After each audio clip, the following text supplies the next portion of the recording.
Jokes on you. Every time they swore that I lose. Well, Hello, Cap. Dean Yendall on board. Rachel Frost, the trainer. Her first black type winner, and Rachel's with Richo.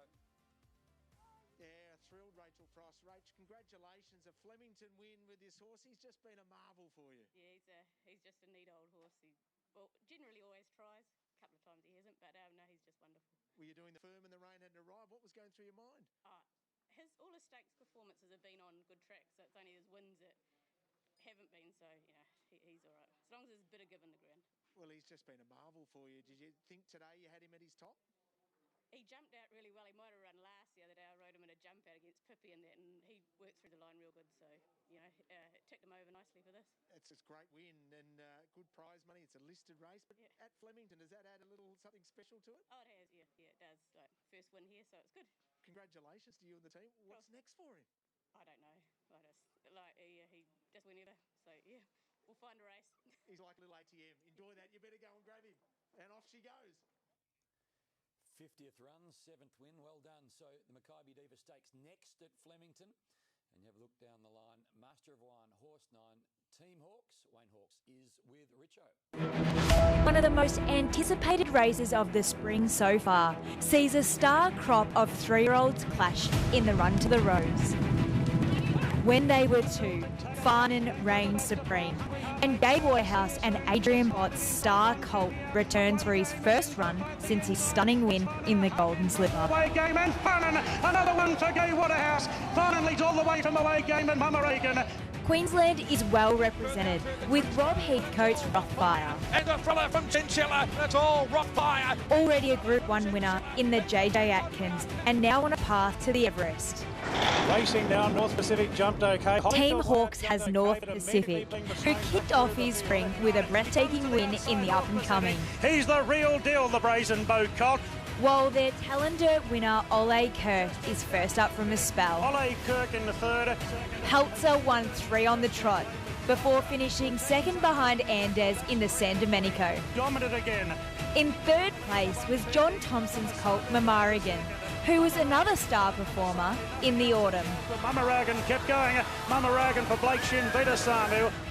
And speaking of autumn stars, the Snowden's King's Legacy resumes after 2 Group 1 wins. King's Legacy goes now to Glenfiddich In the Sires and the Champagne Stakes.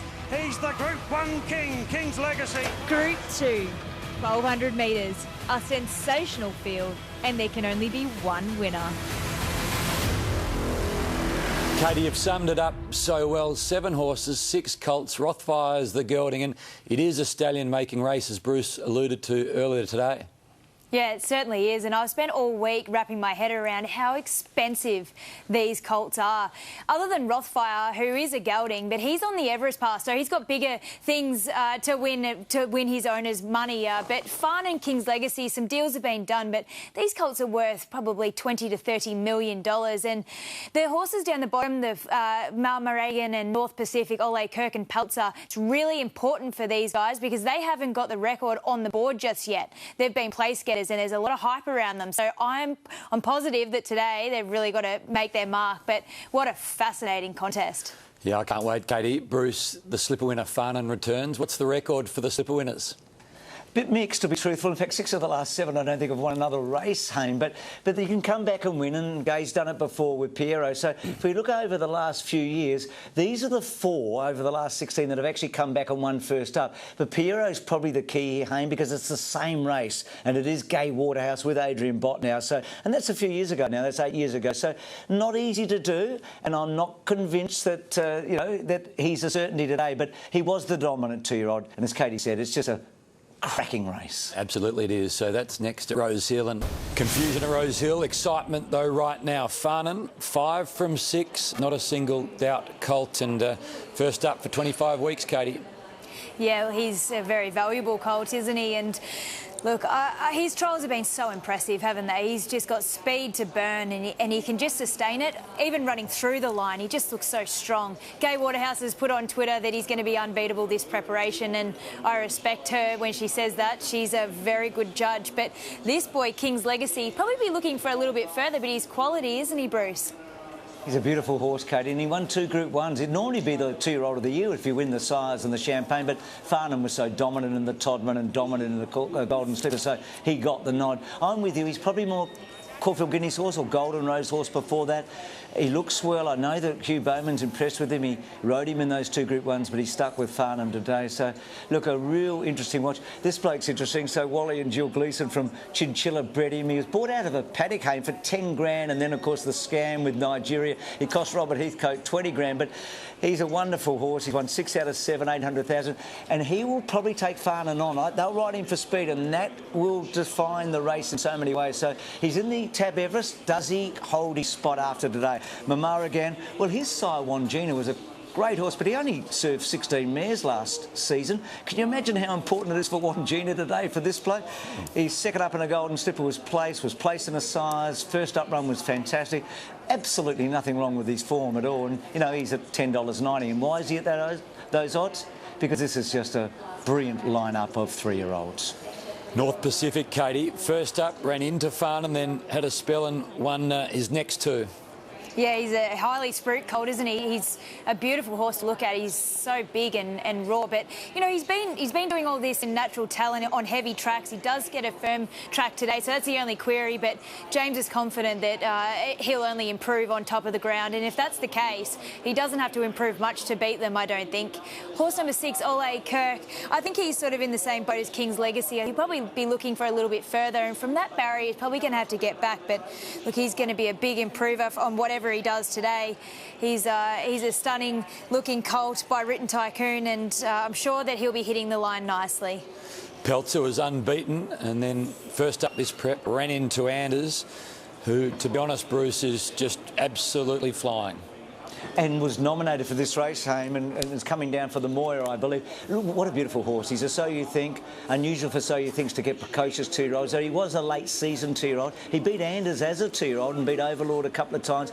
Anders had his measure the other day. Anders had the run. I think it improved. Gerald Ryan won this race with Minari 3 years ago.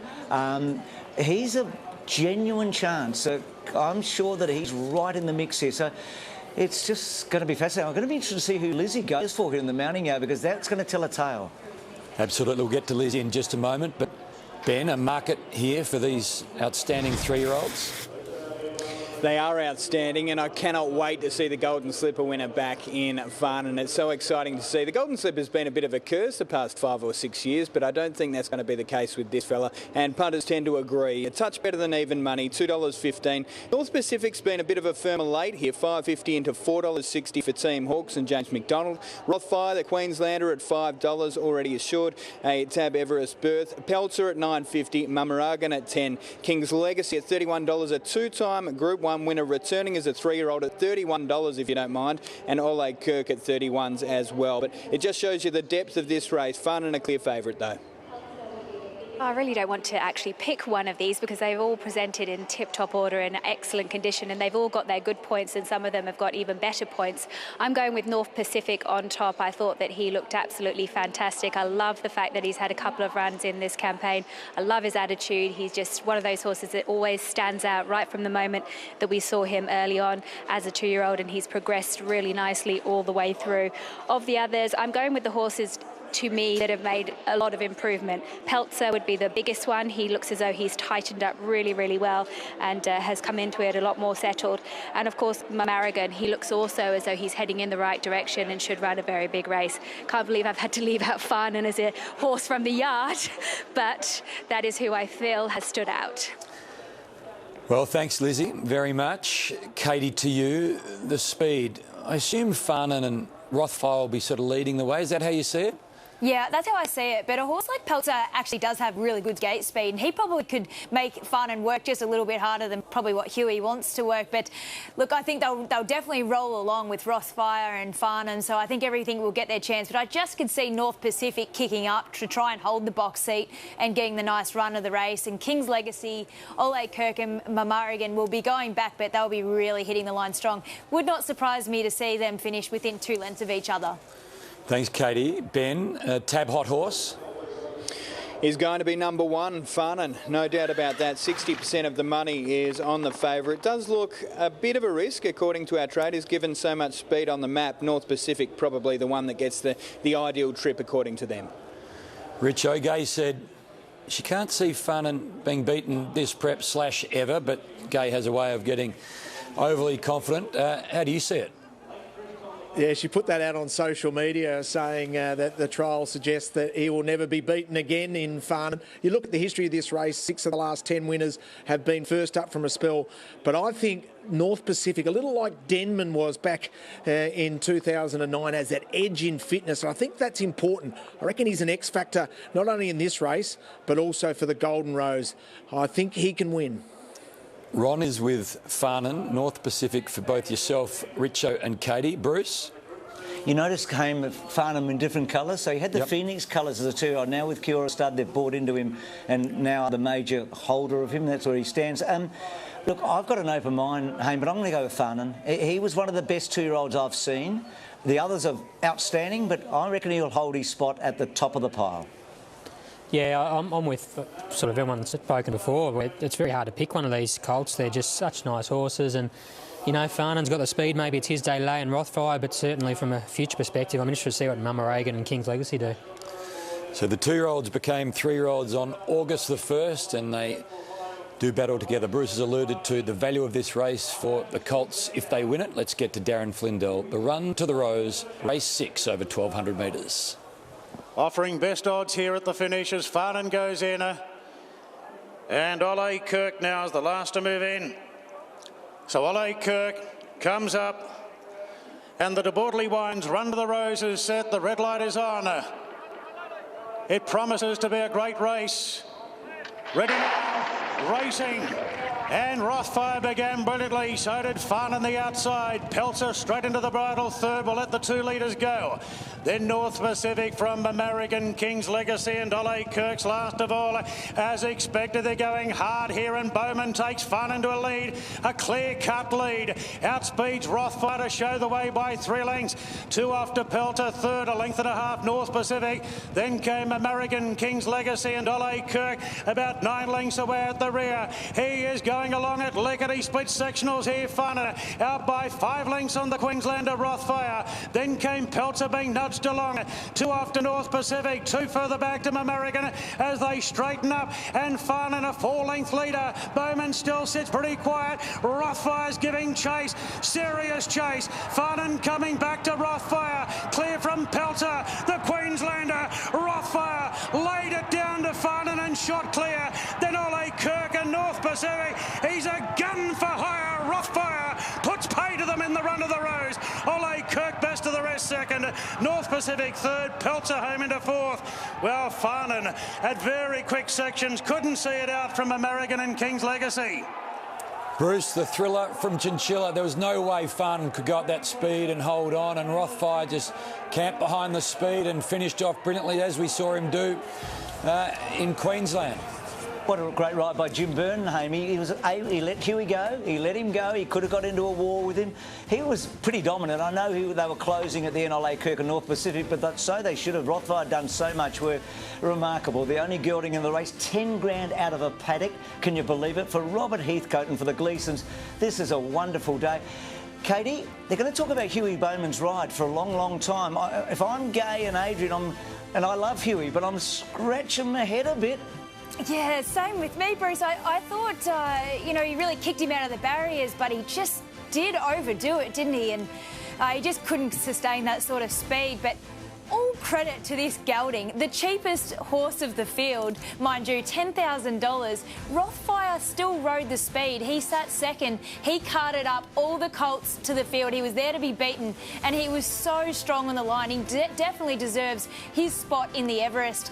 I thought North Pacific was good from just behind the speed. Ole Kirk really hit the line hard, and yeah, it was a poor fun, and he would definitely sleep well tonight.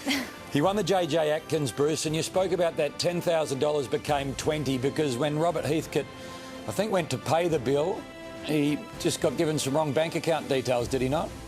Well, he did. It was a bit of a scam, as it turned out, and the 10 grand sort of disappeared. But Oh, look, he's an outstanding horse. He really is. I mean, he's only one defeat. Look at him.